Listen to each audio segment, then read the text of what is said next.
డబ్బు ఆకర్షించడం ఎలా అనే ప్రోగ్రామ్కి మీకు స్వాగతం. మొట్టమొదటిగా మీరు చేయవలసిన పని ఏమిటంటే ఒక క్యాండిల్ని తీసుకొని దాన్ని వెలిగించండి. గుర్తుంచుకోండి, క్యాండిల్ని అగ్గిపుల్లతో మాత్రమే వెలిగించాలి. ఒకవేళ మీరు దాన్ని లైటర్తో వెలిగించినట్టయితే మీరు దాన్ని ఆర్పకూడదు. ఆర్పిన క్యాండిల్ని మళ్ళీ వెలిగించకూడదు, దానివల్ల మీరు ఇబ్బందులు పడతారు.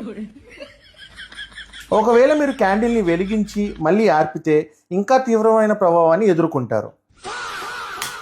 త్వరగా మీ పక్కన ఉన్న వారితో క్యాండిల్ని వెలిగించండి. గుర్తుపెట్టుకోండి, ఈసారి క్యాండిల్ని లైటర్తో మాత్రం వెలిగించాలి. క్యాండిల్ని ఆర్పి మళ్ళీ లైటర్తో వెలిగించకూడదు. ఇలా చేస్తే మీరు ఇంకా పేదవారిగా మారిపోతారు. ఒకవేళ మీ పక్కన ఉన్నవారు మళ్ళీ క్యాండిల్ని ఉఫ్ అని ఆర్పితే గుర్తుపెట్టుకోండి, తన వల్లనే మీకు ఈ దరిద్రం అంతా.